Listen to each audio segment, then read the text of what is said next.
नमस्कार, स्वागत है आपका द न्यूज़ लॉन्चर पर। मैं हूं अशोक वानखड़े, लेकर आया हूं आपका अपना कार्यक्रम द एक्स-रे। एक खबर आई है, फिर मैंने पहले भी कहा था कि खबरें आएगी तो बंगाल से, चुनाव के बाद, केरल और तमिलनाडु से। तमिलनाडु और बंगाल ही ज़्यादा न्यूज़ के मामले में हॉट अप रहेगा, क्योंकि बंगाल में धीरे-धीरे मनुस्मृति लागू होते हुए दिखाई देगी और तमिलनाडु में भारतीय जनता पार्टी, जो वहाँ राजनीतिक उलट-पुलट हो रही है, उथल-पुथल, उसमें अपना पैर जमाने की कोशिश करेगी और करनी भी चाहिए। राजनीतिक दल है, कोई भजन करने को तो आए नहीं। और आजकल राजनीति में नैतिकता नाम की कोई चीज है ही नहीं। आप गन पॉइंट पे भी किसी का समर्थन ले सकते हैं। कोई नाराज है तो भी उसके पीठ पे हाथ रख सकते हैं। हाथ रखवाने वाले को सोचना है कि मैं किसका हाथ पीठ पे रखूं। तो खबर यह है कि इंडिया गठबंधन में घुसपैठ क्या करेंगे मोदी, सवाल है। एनडीए में शुरू हुआ नया खेल। स्टैलिन को राहुल रोक पाएंगे या नहीं? गोदी मीडिया फिर से एक्टिव हुआ है। क्या है खबरें? खबरें जो है वो ये है कि डीएम के, जिसके सुप्रीमो स्टैलिन है, सालों से कांग्रेस के साथ लॉयल रही, कांग्रेस के साथ हमेशा उन्होंने समर्थन दिया। लेकिन जैसे ही पार्टी हारी, कांग्रेस के मात्र 5 विधायक जीते, लेकिन 5 विधायक ने तुरंत विजयन के टीवीके पार्टी को समर्थन जारी किया और अब तो मंत्री भी बन गए 2। जिस दिन डीएमके को छोड़ के टीवीके में कांग्रेस चली गई, और गई नहीं, मनिकम ठाकुर जैसे लोगों ने ट्वीट करके ये आरोप भी लगाए कि हमारी पार्टी का बुरा हश्र इसलिए हुआ क्योंकि हम डीएमके के साथ थे। डीएमके के भ्रष्टाचार की वजह से हमारे लोग भी हारे। ये बात अलग है कि पिछले 3 चुनाव में जब 46 सीटें दी तो 8 सीटें आई कांग्रेस को, 25 सीटें दी तो 18 सीटें आई। इस बार 28 सीटें दी तो कांग्रेस की 5 सीटें आई। उन्होंने कांग्रेस की सीटें काटी नहीं, 3 तो बढ़ाई दी थी पिछली बार से। लेकिन फिर जैसे कि कांग्रेस में हमेशा अपने खेल होते हैं, उस खेल के तहत कई चीजें हो गई होगी। लेकिन अभी जो नए डेवलपमेंट है क्या है, जो खबरें गोदी मीडिया सोर्सेस से दे रहे हैं, जो छन के आ रहे हैं, उससे लगता है कि एक नया प्लान बन रहा है। जब मैं इससे देखता हूं, क्या स्टैलिन बनेंगे मोदी सरकार के सीक्रेट पार्टनर? विजय सरकार पर नया खतरा। संसद में बीजेपी खोज रही है 360 का आंकड़ा। तमिलनाडु की राजनीति में एक बार फिर से ऐसे मोड़ पे पहुंच गई है कि पूरा देश उसकी तरफ देख रहा है। जहां चेन्नई की हलचल सीधे दिल्ली के सत्ता समीकरणों को प्रभावित करती दिखाई दे रही है। राज्य में डीएमके की सत्ता जाने से और टीवी के प्रमुख विजय थलपति के मुख्यमंत्री बनने के बाद सिर्फ सरकार ही नहीं बदली, बल्कि राजनीतिक रिश्तों का पूरा नक्शा ही बदलता दिखाई दिया। सबसे बड़ा झटका तब लगा जब कांग्रेस ने डीएमके से दूरी बनाकर विजय सरकार के साथ जाने का फैसला किया। इसमें एक बात मैं जरूर जोड़ना चाहूंगा कि विजय के साथ जितने भी, विजय मेजोरिटी में आए ही इसलिए है क्योंकि डीएमके ने बड़ा दिल दिखाते हुए अपने तमाम साथी को, यानी लेफ्ट हो या लेफ्ट ओरिएंटेड पार्टी हो या मुस्लिम लीग हो, जो बिल्कुल डीएमके को छोड़ने को तैयार नहीं थे। लेकिन राष्ट्रपति रूल ना आए, राष्ट्रपति का शासन नहीं आए, इसके चलते एक स्टेबल गवर्नमेंट देने के लिए इन पार्टियों ने, खासकर लेफ्ट ने, गुजारिश की डीएमके को, और ये बोल के कि भाई ये हम आप पे छोड़ते हैं। डीएमके ने इन तीनों पार्टियों को, जिनके 2-2 मेंबर थे, अलाउ तो किए, कर ही दिया। साथ में मुस्लिम लीग के भी 2 मेंबर्स को अलाउ कर दिया।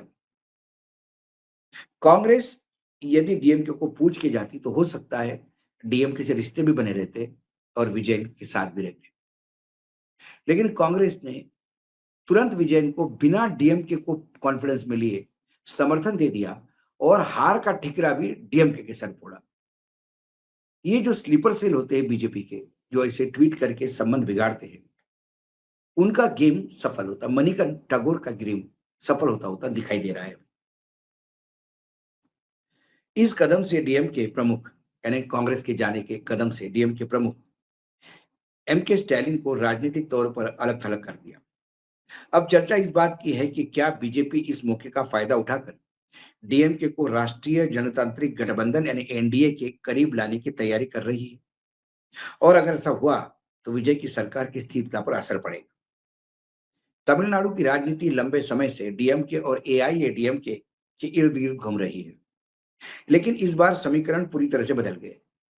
टीवी के प्रमुख दलपति विजय के सत्ता में आने के बाद कांग्रेस ने डीएमके का साथ छोड़ दिया और विजय सरकार को समर्थन दे दिया। कांग्रेस के इस फैसले से सिर्फ राज्य स्तर का राजनीतिक बदलाव मानना बड़ी भूल होगी। इसका सीधा असर संसद तक दिखाई दे रहे हैं। डीएमके ने नाराज होकर विपक्षी इंडिया ब्लॉक से दूरी बना ली और लोकसभा में कांग्रेस से अलग बैठने के लिए स्पीकर को पत्र तक भेज दिया। यहीं से बीजेपी की रणनीति शुरू होती है। पार्टी को लग रहा है कि डीएमके अब विपक्षी राजनीति के में पहले जैसी आक्रामक भूमिका में नहीं है। यही मौका है कि संसद में अपने बड़े एजेंडे के लिए इस्तेमाल किया जा सकता है। सूत्रों के मुताबिक बीजेपी की असली दिलचस्पी तमिलनाडु के राज्य राजनीति से ज्यादा संसद के नंबर गेम का है। डीएमके के पास लोकसभा में 22 सांसद और राज्यसभा में 8 सांसद हैं। अगर ये समर्थन सीधा या मुद्दे के आधार पर एनडीए को मिल जाता है तो बीजेपी संसद में उस ताकत को बेहतरीन तरीके से यूज कर सकती है और लंबे समय से जिसकी वो तलाश है 2/3 की, उसके नजदीक जा सकती है। दरअसल केंद्र सरकार के सामने आने वाले समय में कई बड़े विधायक और संवैधानिक बदलाव हैं, जिनके लिए सिर्फ साधारण बहुमत ही काफी नहीं, क्योंकि अभी वन नेशन वन इलेक्शन का मसला है। परिसीमन का विधेयक है जो अभी बुरी तरह से हारा। महिला आरक्षण लागू करने के लिए जुड़े संवैधानिक प्रावधान है, न्यायिक सुधार है, चुनावी सुधार है। इन सभी मामलों में संविधान संशोधन की जरूरत पड़ सकती है और उसके लिए संसद में दोनों सदनों में 2/3 समर्थन जरूरी है। लोकसभा में साधारण बहुमत की सरकार चल सकती है, लेकिन संविधान बदलने या बड़े ढांचागत सुधार लागू करने के लिए स्थिति अलग होती है। संविधान संशोधन विधेयक पास करने के लिए संसद को दोनों सदनों में मौजूद मतदान करवाने वाले सदस्यों का 2/3 समर्थन चाहिए। कई मामलों में कुछ सदस्य संख्या बहुमत भी जरूरी होती है। हाल ही के महीने में परिसीमन और महिला आरक्षण जैसे मुद्दे पर हुई चर्चाओं के दौरान बीजेपी को यह एहसास हुआ कि एनडीए के पास सरकार चलाने लायक संख्या तो है, लेकिन बड़े संवैधानिक बदलाव के लिए जरूरी मैजिक नंबर अभी उनसे दूर है। यही वजह है कि बीजेपी अब उन दलों के साथ रिश्ते सुधारने की कोशिश कर रही है जो औपचारिक रूप से एनडीए में नहीं है, लेकिन मुद्दों के आधार पर समर्थन दे सकती है। यही सबसे बड़ा सवाल है। राजनीतिक जानकारों का मानना है कि डीएमके का सीधे एनडीए में शामिल होना आसान नहीं दिखता। इससे सबसे बड़ी वजह है डीएमके की वैचारिक राजनीति। सनातन धर्म, हिंदी विरोधी और केंद्र की कई नीतियों पर डीएमके लगातार बीजेपी के खिलाफ आक्रामक रही है। ऐसे में औपचारिक गठबंधन दोनों दलों की कोर वोट बैंक को नुकसान पहुंचा सकता है, दक्षिण में डीएमके को और उत्तर में बीजेपी को।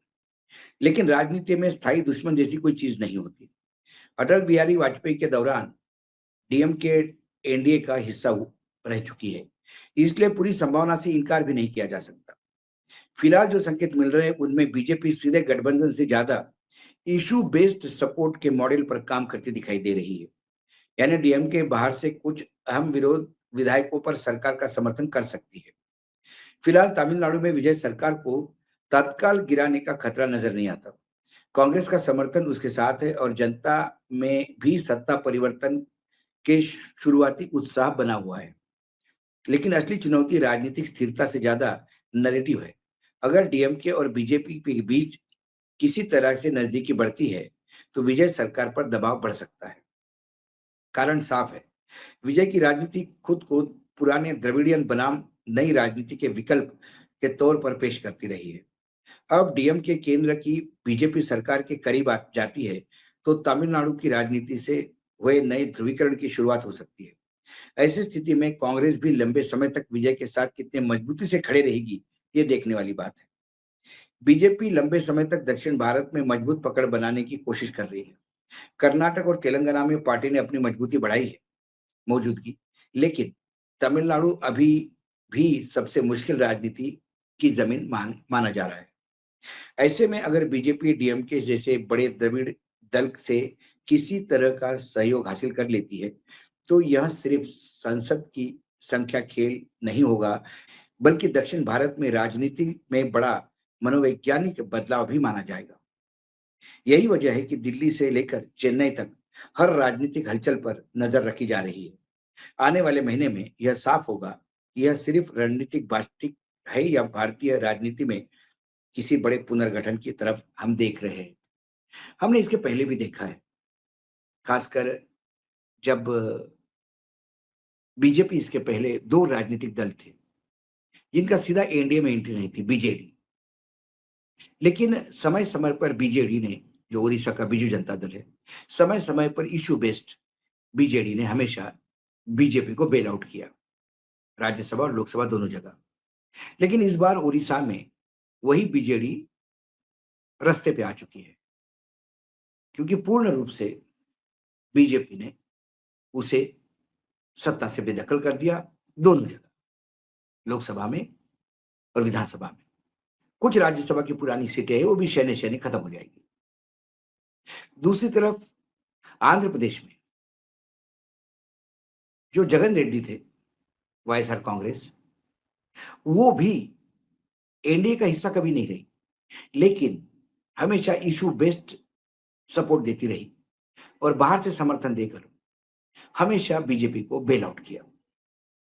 लेकिन समय आते से ही बीजेपी ने टीडीपी के साथ हाथ मिलाकर वाईएसआर रेड्डी को भी खत्म कर दिया, यानी वाईएसआर रेड्डी कांग्रेस को।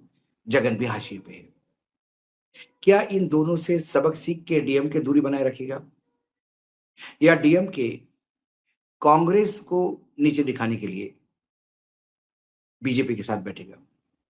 ये बड़ा अजीब कैलकुलेशन है दक्षिण का। रही विजय की बात, विजय की राजनीति कभी भी एंटी द्रविडियन नहीं रही। ये रिपोर्ट कुछ भी कहती हो कि विजय को एंटी द्रविडियन, नहीं। विजय आज भी उसी द्रविडियन राजनीति का एक नया उगता हुआ सूरज है, जो कांग्रेस के कामराज से लेकर पेरियार तक और आंबेडकर तक को अपना आदर्श मानते हैं। वो आज भी, उनका बड़ा यूएसपी भाजपा विरोधी, हिंदुत्व विरोधी और हिंदी विरोधी है। ऐसे में डीएमके अटल जी के समय जरूर साथ में थी, लेकिन अटल जी के मंत्रिमंडल का पूरा नेचर ज्यादा सेक्युलर था। वो एनडीए की सरकार थी, लेकिन हिंदुत्व की नहीं। ये सरकार डाई हार्ड हिंदुत्व की सरकार है, एनडीए की नहीं। वहां बीजेपी के बाकी साथियों के भरोसे थे, यहां बीजेपी बहुत कुछ अब अपने ऊपर निर्भर हो गई है। 2 बैसाखियां जो मुख्य है, खास तौर पर नीतीश कुमार, उनको तो उन्होंने समाप्त कर दिया, और दूसरी बैसाखी जो तमिलनाडु से आती है, टीडीपी, चंद्रबाबू नायडू, वो भी कॉशियस गेम खल करके बीजेपी से अलग होने की सोच नहीं रहे। आईने जब मैं एक्सरे से देखता हूं तो मुझे कई चीजें उलझती हुई नजर आती है, लेकिन अभी फिलहाल ये तो तय है कि इंडिया ब्लॉक के साथ डीएमके नहीं बैठेगी। आगे क्या होता है तो समय बताएगा। आज एक्सरे में इतना ही, कल फिर आता हूं किसी विषय के साथ। तब तक के लिए नमस्कार, देखते रहिए न्यूज लॉन्चर।